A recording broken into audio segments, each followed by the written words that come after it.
കേരള രാഷ്ട്രീയത്തിൽ വരാനിരിക്കുന്ന ഒരു വൻ ഭൂകമ്പത്തിന്റെ സൂചനകളാണ് ഇപ്പോൾ പുറത്തു വരുന്നത്.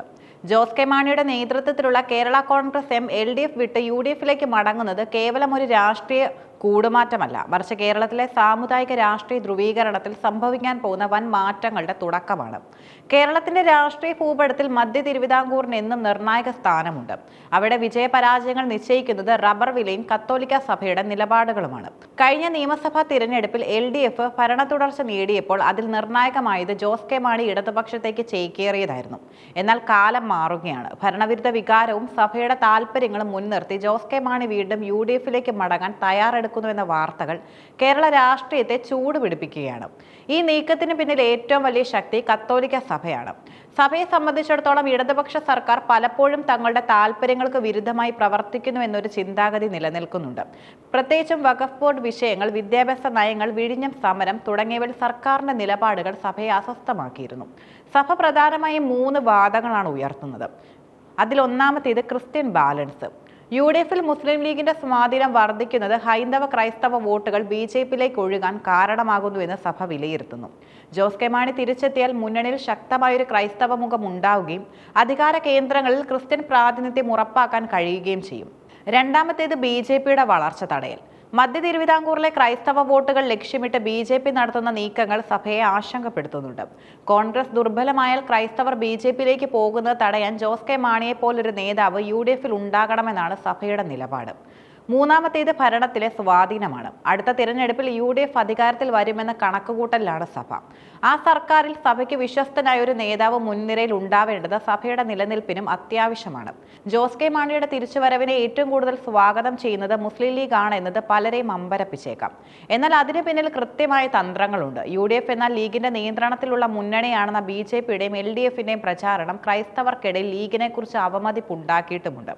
ഇത് മറികടക്കാൻ ക്രൈസ്തവ സ്വാധീനമുള്ള മാണി ഗ്രൂപ്പ് മുന്നണിയിൽ വേണമെന്ന് ലീഗ് ആഗ്രഹിക്കുന്നു.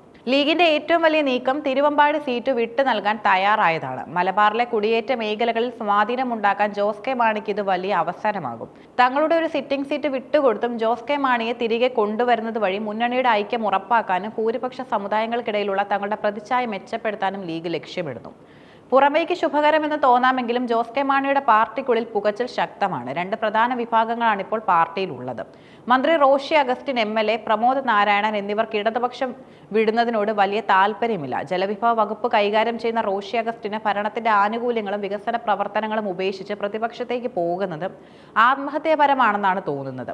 സഭയുടെ ആജ്ഞ ലംഘിക്കാൻ കഴിയില്ലെന്ന് വിശ്വസിക്കുന്നവരാണ് ഭൂരിഭാഗം പ്രവർത്തകരും. സഭ ഇടഞ്ഞാൽ വരാനിരിക്കുന്ന തിരഞ്ഞെടുപ്പുകളിൽ വോട്ട് കിട്ടില്ലെന്ന് ജോസ് കെ മാണിക്ക് നന്നായി അറിയാം.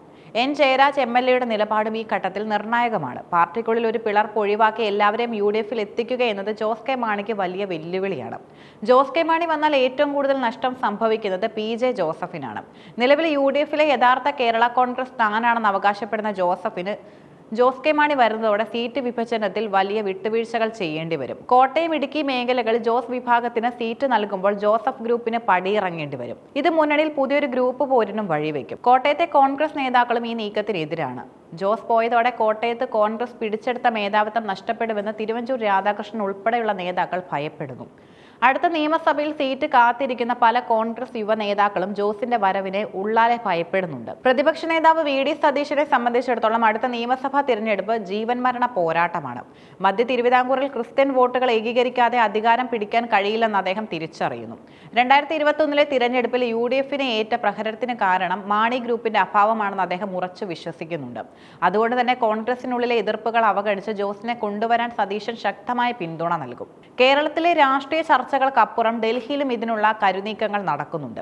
സോണിയാഗാന്ധി നേരിട്ട് ജോസുമായി സംസാരിച്ചു എന്ന റിപ്പോർട്ടുകൾ ഈ നീക്കത്തിന് ഹൈക്കമാൻഡിനെ പച്ചക്കൊടി ഉണ്ടെന്നതിന്റെ തെളിവാണ്. കേരളത്തിൽ ഇടതുപക്ഷമാണെങ്കിലും കേന്ദ്രത്തിൽ കോൺഗ്രസിനൊപ്പം നിൽക്കുന്ന ജോസിന്റെ ഇരട്ടത്താപ്പ് ഒഴിവാക്കാൻ ഈ മുന്നണി മാറ്റം സഹായിക്കുമെന്നും കോൺഗ്രസ് കേന്ദ്രങ്ങൾ കരുതുന്നു. ജോസ് കെ മാണി UDFിലേക്ക് ചേക്കേറിയാൽ കേരള രാഷ്ട്രീയം നിരവധി മാറ്റങ്ങൾക്കും സാക്ഷ്യം വഹിക്കും.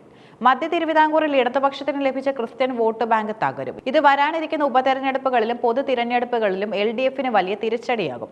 ക്രിസ്ത്യൻ വോട്ടുകൾ UDF-ൽ ഉറച്ചു നിന്നാൽ അത് BJP-യുടെ വോട്ട് വിഹിതത്തെ ബാധിക്കും. എന്നാൽ ഈ മുന്നണി മാറ്റം ഒരു സമുദായ പ്രീണനമാണെന്ന് ആക്ഷേപിച്ച് ഹിന്ദു വോട്ടുകൾ ഏകീകരിക്കാൻ BJP ശ്രമിച്ചേക്കാം. മുസ്ലിം ലീഗും കേരള കോൺഗ്രസും തമ്മിലുള്ള പുതിയ ബന്ധം UDF-നെ കൂടുതൽ ശക്തമാക്കുമെങ്കിലും കോൺഗ്രസ് പ്രവർത്തകർക്കിടയിലെ അതൃപ്തി പരിഹരിക്കുക എന്നത് വലിയ കടമ്പയായിരിക്കും. ജോസ് കെ മാണിയുടെ മടക്കം വെറുമൊരു കസേര മാറ്റമല്ല, മറിച്ച് വരാനിരിക്കുന്ന നിയമസഭാ തിരഞ്ഞെടുപ്പിലെ അധികാരം ലക്ഷ്യം വെച്ചുള്ള കൃത്യമായ നീക്കമാണ്. സഭയുടെ അനുഗ്രഹവും ലീഗിന്റെ പിന്തുണയും സതീശന്റെ തന്ത്രങ്ങളും ഒത്തുചേരുമ്പോൾ ജോസ് കെ മാണിക്ക് മുന്നിൽ UDF-ന്റെ വാതിലുകൾ മലർക്കെ തുറന്നിരിക്കുകയാണ്. എന്നാൽ സ്വന്തം പാർട്ടിക്കുള്ളിലെ ഭിന്നതയും ജോസഫ് വിഭാഗത്തിന്റെ വെല്ലുവിളികളും അദ്ദേഹം എങ്ങനെ മറികടക്കുമെന്നതിനെ ആശ്രയിച്ചിരിക്കും ഈ നീക്കത്തിന്റെ വിജയം.